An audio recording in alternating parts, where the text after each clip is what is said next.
तो आपका दोस्त डॉक्टर सुमित। आज दोस्तों मैं आपको बताऊंगा क्या प्रोसीजर है जो हम फॉलो करते हैं नेपाल से इंडिया में अगर हमें कोई चीज़ लानी है या इंडिया से नेपाल में कोई चीज़ एक्सपोर्ट करनी है तो हम क्या प्रोसीजर है, क्या प्रक्रिया है जो हम फॉलो करते हैं। दोस्तों ये चीज़ दोस्तों मैं इसलिए बता रहा हूँ क्योंकि मेरे पास बहुत से कॉल आए, बहुत लोगों को कन्फ्यूज़न है जो नेपाल में इंडिया से इंपोर्ट करना चाहते हैं या इंडिया से नेपाल में एक्सपोर्ट करना चाहते हैं। दोस्तों बड़े ध्यान से सुनिए। दोस्तों मेरा नाम डॉक्टर सुमित है।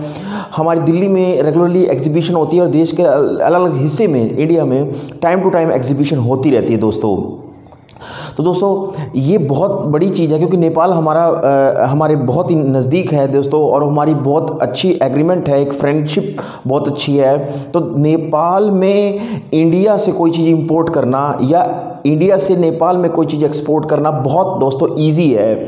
दोस्तों एक बॉर्डर है जहाँ से बहुत सारी चीज़ें एक्सपोर्ट होते हैं दोस्तों, ये है रक्सौल बॉर्डर जो दोस्तों इंडिया और नेपाल के बीच में है, जहाँ से आप अपना सामान एक्सपोर्ट कर सकते हैं। और भी बहुत सी जगह है लेकिन दोस्तों यहाँ पे एक्सपोर्ट की बहुत अच्छी फैसिलिटी है। दोस्तों पहले मैं आपको बता रहा हूँ इंडिया से नेपाल में आप कैसे एक्सपोर्ट कर सकते हैं। इंडिया से नेपाल में कैसे एक्सपोर्ट कर सकते हैं दोस्तों।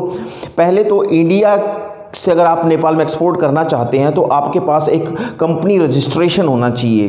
कंपनी रजिस्ट्रेशन होना चाहिए दोस्तों जिसके बिहाफ पे आप करंट अकाउंट खुला सकें ताकि पैसे का ट्रांजैक्शन उसी अकाउंट में होगा दोस्तों। करंट अकाउंट बिजनेस के लिए होता है। दूसरा आपके पास आईसी कोड होना चाहिए, इंपोर्ट एक्सपोर्ट कोड होना चाहिए। तीसरा एडी कोड दोस्तों वो बैंक होता है जिसमें आपका पैसा आएगा और जाएगा दोस्तों, जिसमें एक्सपोर्ट की सारी प्रक्रिया दोस्तों जिसके अंदर होती है, जो पैसे का ट्रांजैक्शन एक्सपोर्ट का इंपोर्ट का होता है वो एडी बैंक होता है दोस्तों। अब मैं आपको बता रहा हूं दोस्तों आईसी कोड हो गया, आपके पास क्या क्या चीज़ें होनी चाहिए दोस्तों। ये चीज़ें आपके पास होनी चाहिए दोस्तों। कस्टम एंट्री डॉक्यूमेंट्स है दोस्तों, कस्टम बॉन्ड है दोस्तों, कस्टम डिक्लेरेशन है दोस्तों, एक्सपोर्ट लाइसेंस है दोस्तों, परचेज ऑर्डर और लेटर ऑफ क्रेडिट है दोस्तों, कमर्शियल इनवॉइस कम पैकेजिंग लिस्ट जिसमें आप अपना सामान पैक करें दोस्तों, सर्टिफिकेट ऑफ ओरिजिन, कई बार सर्टिफिकेट ऑफ ओरिजिन भी मांग लेते हैं कि किस देश में बना है दोस्तों। इंश्योरेंस सर्टिफिकेट है दोस्तों, इंश्योरेंस सर्टिफिकेट भी बहुत सही है, आपको बनाना चाहिए ताकि अगर कोई प्रॉब्लम हो जाए तो आपका पैसा इंश्योरेंस कंपनी से रिफंड हो जाए दोस्तों। सर्टिफिकेट ऑफ इंस्पेक्शन है दोस्तों, टेम्परेरी शिपमेंट है दोस्तों, सर्टिफिकेट ऑफ एनालिसिस है दोस्तों, सर्टिफिकेट ऑफ फ्री सेल है दोस्तों, वेट सर्टिफिकेट है, वेट कितना है दोस्तों, कंज्यूमर इनवाइस और कमर्शियल इनवाइस है दोस्तों।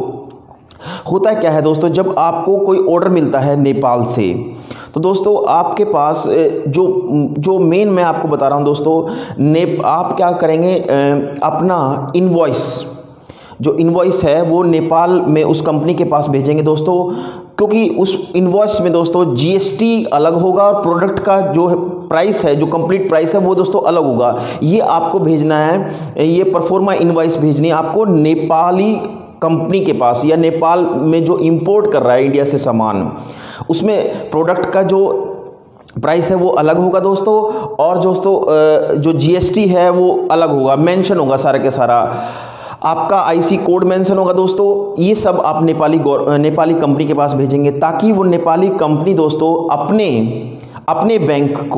अपने बैंक में ये परफॉर्मा इनवॉइस दिखा के आपके पास आपके बैंक में वो पैसा भेज सके।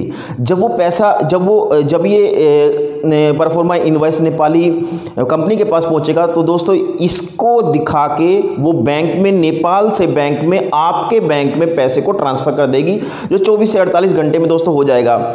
उसके बाद आपको क्या करना है, कमर्शियल इनवॉइस में सारी चीज़ लिखनी है, क्या प्रोडक्ट है, क्या जीएसटी, ये सारी चीज़ लेके दोस्तों उसको नेपाल में शिपमेंट कर देनी है। नेपाल में शिपमेंट करनी है दोस्तों। अब ये नेपाल में जब शिपमेंट आएगी, बॉर्डर पे आएगी, इंडियन बॉर्डर पे आएगी दोस्तों, तो Indian border bill of export और आईसी कोड, आपका आईसी कोड और नेपाली कंपनी का एग्जिम कोड, ये सारा देखेगा दोस्तों। बिल देखेंगे, शिपमेंट जो है कंपनी उसका बिल्टी देखेंगे।